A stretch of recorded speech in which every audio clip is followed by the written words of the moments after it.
எனது தமிழ் நெஞ்சங்களுக்கு வணக்கங்க. மைக்ரோசாஃப்ட் டீம்ஸ் நிறைய பேர் யூஸ் பண்ணிவிட்டு அதில் ஸ்க்ரீன் ஷேர் பண்ணி உங்களோட வீடியோஸ்லாம் உங்களுக்கு ப்ரெசென்ட் பண்ணி காமிச்சிருப்பீங்க. அப்படி பண்ணும்போது என்னோட ஆடியோஸ் கரெக்டாக ஷேர் பண்ண முடியல.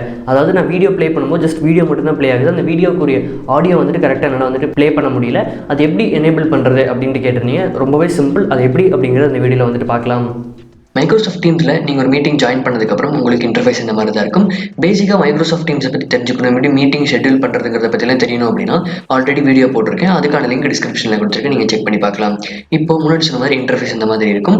நீங்கள் ஸ்க்ரீன் ஷேர் பண்ணும்போது உங்களோட ஆடியோவோட எப்படி சேர்த்து ஷேர் பண்ணுறது அப்படின்ட்டு பார்க்கலாம். இந்த இடத்துல பார்த்தீங்கன்னா ரைட் சைடில் நிறைய ஆப்ஷன்ஸ் கொடுத்துருப்பாங்க. அதில் ஷேர் கண்டென்ட் அப்படிங்கிற ஆப்ஷன் இருக்கும். அதை கிளிக் கொடுத்தீங்க அப்படின்னா உங்களுக்கு எல்லா விண்டோஸுமே உங்களுக்கு டிஸ்பிளே ஆகும்.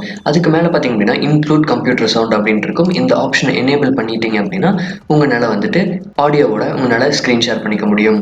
இப்போது சம்டைம்ஸ் சில பேருக்கு இந்த ஆப்ஷன் எனேபிளாக இருக்காது, ஸ்க்ரீன் ஷேர் பண்ண முடியாமல் இருக்கும். அது எதனால் அப்படின்னு பார்த்தீங்கன்னா ஆர்கனைசர், அதாவது மீட்டிங் யார் ஷெட்யூல் பண்ணியிருக்காங்களோ அந்த ஆர்கனைசர்னால மட்டும்தான் ஷேர் பண்ணுற மாதிரி இருக்கும்.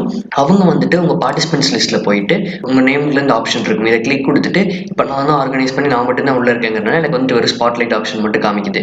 இதுவே பார்த்தீங்க அப்படின்னா இன்னொருத்தங்க ஆர்கனைஸ் பண்ணியிருந்து நீங்கள் அதில் போய் ஷேர் பண்ணணும், ஸ்க்ரீன் ஷேர் பண்ணணும் அப்படின்னா அவங்களுக்கு மேக்கப் ப்ரெசென்டர் அப்படின்ட்டு இந்த ஆப்ஷனுக்கு கீழே காமிக்கும். ஸோ அவங்க ஆர்கனைஸ் பண்ணவங்க மேக்கப் ப்ரெசென்டர் ஆப்ஷன் கிளிக் கொடுத்தாங்க அப்படின்னா உங்களுக்கு இந்த ஆப்ஷன் எனேபிள் ஆயிரும். இந்த ஆடியோவை எப்படி எனேபிள் பண்ணுறதுன்னு பார்த்துட்டு உங்களுக்கு ஐடியா கிடைச்சிருக்கும் அப்படின்ட்டு நினைக்கிறேன். ரொம்ப சிம்பிளாக புரிஞ்சிருக்கும் அப்படின்னு நினைக்கிறேன். இதில் சந்தேகங்கள் ஏதாச்சும் இருந்துச்சு அப்படின்னா தாராளமாக கமெண்ட் செக்ஷனில் சொல்லுங்கள். என்னால் முடிஞ்ச உதவிகள் உங்களுக்காக பண்ணுறேன். அதர் சோஷியல் மீடியாக்கான லிங்க்ஸ் எல்லாம் டிஸ்கிரிப்ஷனில் கொடுத்துருக்கேன், நீங்கள் ஃபாலோ பண்ணிக்கோங்க. முக்கியமாக இன்ஸ்டாகிராம், வாட்ஸ்அப்பில் கொஞ்சம் சீக்கிரமாகவே உங்களுக்கு ரெஸ்பாண்ட் பண்ணுறதுக்கு ட்ரை பண்ணுறேன். ஏதாவது சந்தேகங்கள் அப்படின்னா தாராளமாக கேட்கலாம். நம்ம சேனலை கண்டிப்பாக சப்ஸ்கிரைப் பண்ணியிருப்பீங்கன்னு தெரியும். பண்ணல அப்படின்னா மறக்காமல் சப்ஸ்கிரைப் பண்ணிவிட்டு பக்கத்தில் இருக்கிற பெல் ஐக்கான் அப்படியே ப்ரெஸ் பண்ணிக்கோங்க. இந்த வீடியோ பிடிச்சிருந்துச்சு அப்படின்னா ஒரு லைக் கொடுங்க. நீங்கள் ஒவ்வொரு டைமும் லைக் பண்ணும்போது உங்களுக்கு இன்ஃபர்மேட்டிவான வீடியோஸ் நிறைய கொடுக்கணும் அப்படின்ற மோட்டிவேட் பண்ணுது. மறக்காமல் லைக் கொடுத்துக்கோங்க. நெக்ஸ்ட் வீடியோவில் நல்ல ஒரு கண்டென்ட்டோட உங்கள் எல்லாரையும் சந்திக்கிறேன். நன்றி.